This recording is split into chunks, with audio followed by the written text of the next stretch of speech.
All right, so you started your locks. It's been 3 weeks or a month. It's been a little time since you been in the salon chair and dealt with your stylist and did all you were supposed to do. I hope you've been spraying it all to your scalp.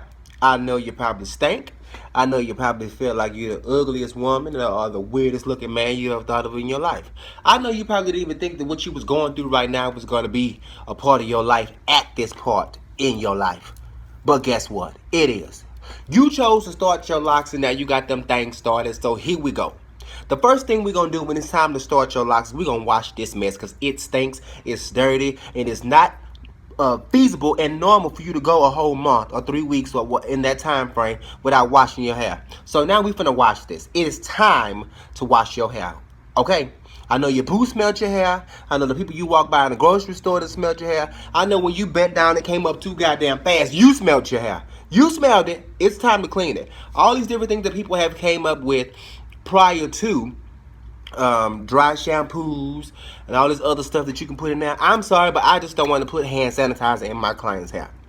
I'm not one to just tell you to go out and buy no goddamn hand sanitizer and put in your hair because that is what dry shampoo is to me. Some hand sanitizer. So you tell Purell and all the rest of these folks I ain't with it. So what I have told my clients they can do is take some Sea Breeze, put it on a towel, and take the astringent and rub it through. Now, that is not cleaning your hair. That is basically and simplistically giving it a light form of clean by just taking a layer of dirt off so you're not so uncomfortable. The scalp can still breathe to some form because you do realize we're going against the risk of what hair does at this point in time in your life.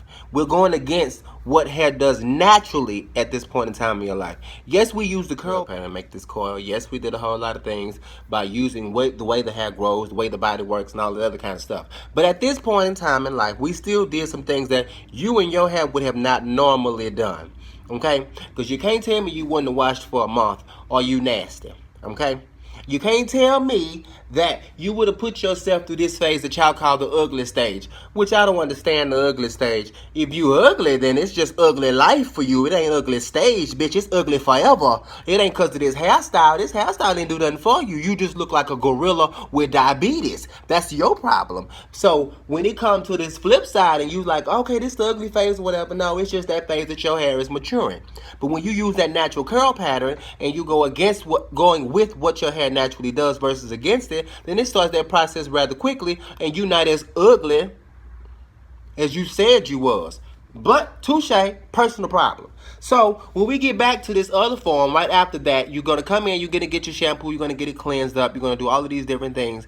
Outside of the makeshift regimen, we're going to actually go with the professional process. We're going to first start off with that first shampoo, Design Essentials, oat protein and henna. We're going to bust that down, clean it up, scratch that through, get up all of that dandruff, them salt pebbles, all of that stuff that's in there. We're going to let that go down the drain and let that go straight to the pits of hell. The next thing we're going to do is because we robbed you the first time, we're going to start restoring moisture. You guys have heard me say these things over and over and over and over and over and over and over and over again. So the last thing we're going to do is conditioning.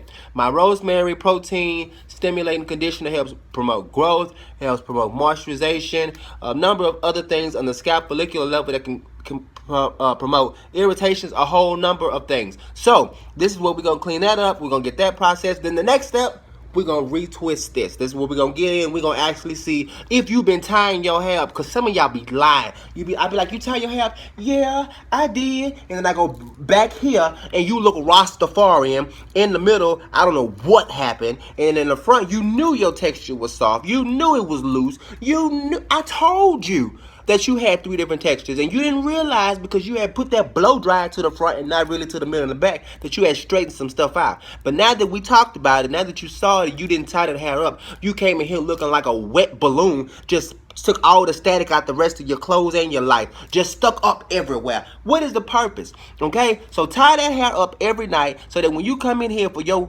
first retwist, because this is the most vital part of this whole process, when you come in for that first retwist, we need to make some things happen and we got to start making the shake immediately or you're going to start having those problems that you heard me speak of like pregnant locks, breaking, thinning, dry, brittle, make you even uglier because your forehead now look bigger, your nose got bumps on it, your mouth all wide, and your teeth look broke up. That's right. All of that shit can happen when your head look untamed, and then you have these people looking at you like you are a wet monkey that just escaped the zoo. So we don't come in here looking for a miracle, thinking I can do plastic surgery because bitch, this is not botched. I can't fix noses and stuff. I can just fix hair. Okay? So now we're gonna start retwisting. We're going to either have it long enough or it's too short. If it's short, then I got to use my comb. If it's longer, then you get palm roll. So it just depends. It depends on how you came to me, how we started this process, and how we get it goes. Here's a brief demonstration of what happens. After we wash that hair, the coils are still there. After we condition it, the coils are still there. And after we start that retwist and how life goes from this moment forward. Check it out. Here you have three different type of starter locks. This first set right here is a tight curl pattern after the shampoo bowl, and this is that first moment where they come back to the salon, get shampooed and deep conditioned for the health and longevity of their hair. Nothing else has been done to manipulate or preserve these locks. This second set here you see is a looser curl pattern. You can see there's more loopier curls going on in this aspect. Still coming from the shampoo bowl, still the same desired effect, and I can manipulate them, open them up, and you will still see the parts instantly. So that means the hair is already budding and locking. This next set you have here is a longer set, which is better when you're starting locks. You don't really want to start off with short hair. Longer hair is a lot better and beneficial. It starts the locking format a lot quicker than the average. And you can see here that after, same as this person, 3 weeks, they're already budding and the hair is already locking, even though you still see the coil at the end. The hair is in its natural state. There is no forcing or anything going on here. So with this hair being longer and already budding, I can now go in and palm roll, which is going to help the consistency and the congruent level of my lock mature a lot faster, making sure I clip in a proper place. And that's pretty much it. It's just as simple as that. You make the process more when you start overthinking and doing all of this extra stuff, and it's not really relevant to what you have going on or a committed progression of a lock.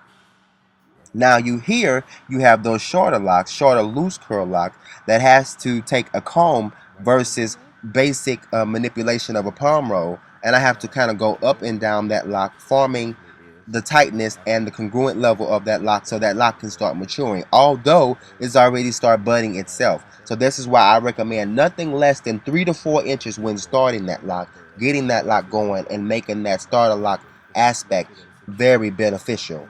You don't want to rush this process. You let it take its time, because once this first retwist happens, your lock journey has begun.